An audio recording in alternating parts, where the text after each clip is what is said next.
welcome back to my channel. Today's video is going to be all about colored pencils, and this is a video that I have been talking about making for a while, so I'm really excited to share it with you.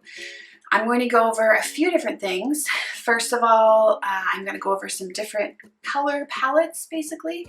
So different collections of colored pencils or groupings of colored pencils that I use for different things. So I'm going to go over my favorite colors and pencils, colored pencils, my favorite pencils for illustrating baked goods, my favorites for illustrating plants and vegetables, and my favorites for doing skin tones. And then I'm also going to go over my favorites, just my sort of general overall holy grail, if you will, colored pencil favorites, the ones that I notice that I go through the quickest and reach for the most often regardless of what I'm painting. So there'll be kind of the color palette section.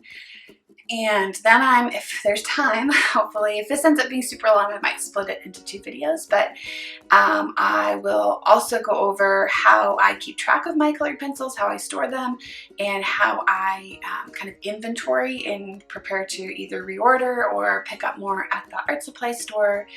I'm going to go over how I sharpen them. I will also go over the process that I do for kind of setting up my palette for a given piece. So how I choose which pencils I'm going to use on a given illustration. So hopefully this will all be in one video. If it gets too long, we might have the sort of color palette things in one video and then the logistical things in another video.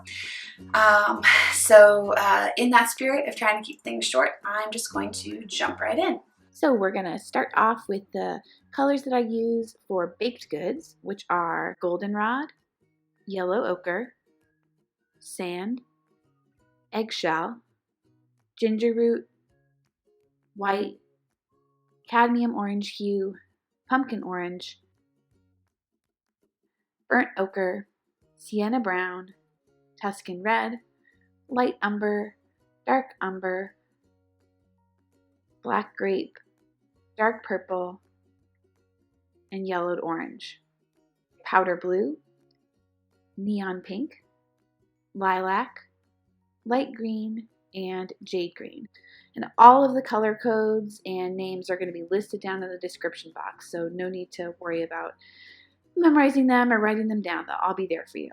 So next on to plant colors. My favorites for plants and vegetables, green vegetables, are yellow ochre, sand, yellow chartreuse,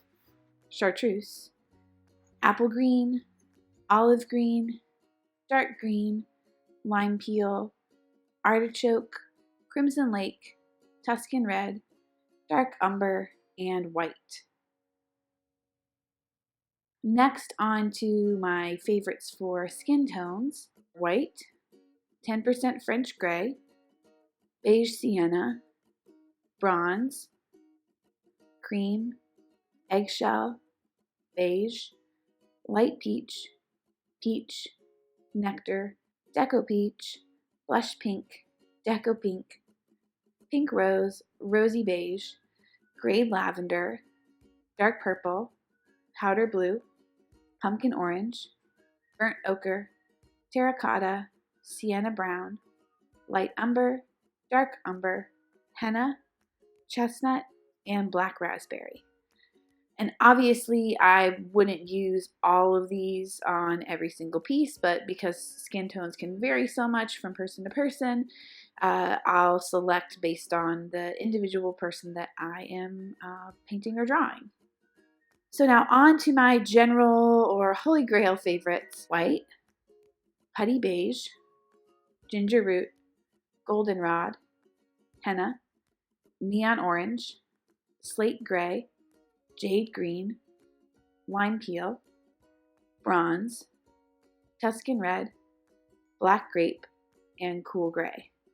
90% cool gray. These are colors that I use a lot and go through more quickly, or I've found to be irreplaceable and not easily subbed out with other colors. So they're not like objectively my personal favorite colors, but they're just the ones that I notice that I use and reach for the most out of everything. So now on to inventory. When you're first getting started with colored pencils, you'll likely buy a box set. And this is definitely the most economical way to start your collection, but inevitably you'll find that you go through certain colors faster than others. Rather than buying a new box set each time you run out of some of these colors, depending on the brand you're using, you can replace individual pencils from an open stock collection. I keep track of which colors I'm running low on or that I'm going to need to reorder by periodically dumping out all of my pencils and sorting through to find the ones that are getting close to being little nubbins. Then I look through my backup stock of pencils. These are mostly colors that I know that I go through super quickly, so I try to order multiples and keep backups on hand. So I'll go through this pile and just check to see whether I already have a new one of the color I'm running low on. And if I don't, I make a list of the color codes to take with me to the art supply store or to order online. Now, when it comes to sharpening colored pencils, Prismacolors are known for being tricky to sharpen as the leads are soft and can crumble at times. So because of this, I've tried a lot of different sharpeners, electric and manual, and my favorite is by far the Alvin Brass Bullet, which also happens to be the tiniest and cutest of the sharpeners I've tried. I like it because it's round and small, so it's easy to rotate, and the blades are inexpensive and can be easily changed out when dull, just using a small screwdriver like you would use for eyeglasses. So to sharpen, I hold the pencil in my non-dominant hand and the sharpener in my dominant hand. I use my dominant hand to move the sharpener and try to keep the pencil steady with my non-dominant hand. This minimizes the tweaking of the pencil, which in theory helps minimize breakage. You can also always use an electric sharpener, which is pretty good for breakage, but they do tend to waste more pencils. And while we're on the subject of lead breakage, it's worth mentioning that some of what causes leads to break, in my experience, is when they're unevenly placed or lopsided in the pencil.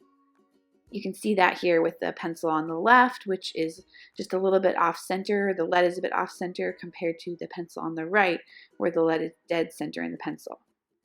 So when choosing your pencils, try to look for ones where the lead is dead center, and this is really only possible if you go to the art supply store in person and choose them yourself.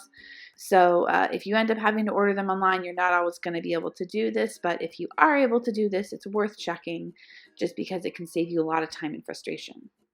So on to how I choose what colors I'm going to use on a given piece. When I'm getting ready to start on a new piece, I like to pull together some of the colors that I expect to use for my main pile.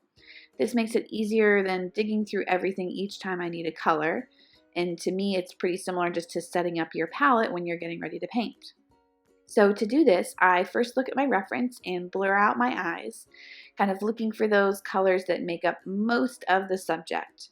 And there's always going to be other colors besides that, but I'm just looking for the dominant colors throughout most of the subject.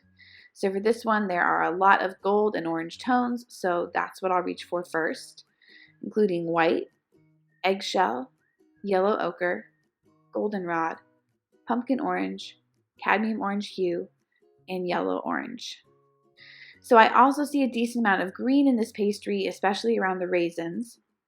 So I've reached for canary yellow, which has a bit more of a greenish, cool undertone, and artichoke, and celadon green, and jade green. Then for the shadows and some of the darker, more browned areas of the pastry, I'll go for black grape, chestnut, terracotta, Tuscan red, dark purple, and dark brown.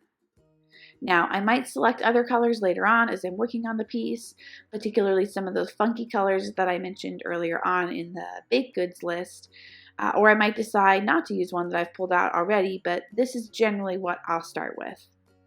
Okay, so that was it for my massive colored pencil video. I hope it was helpful for you all. I hope you learned something new. Again, a lot of information is in the description box, so please be sure to check that out if you have other questions. And again, if you have other questions that aren't answered in the description box or on my frequently asked questions page, please do feel free to leave a comment, send me an email, or tweet me. Yes, and that's it. I hope everyone has had a great week, and I will see you in the next video. Bye!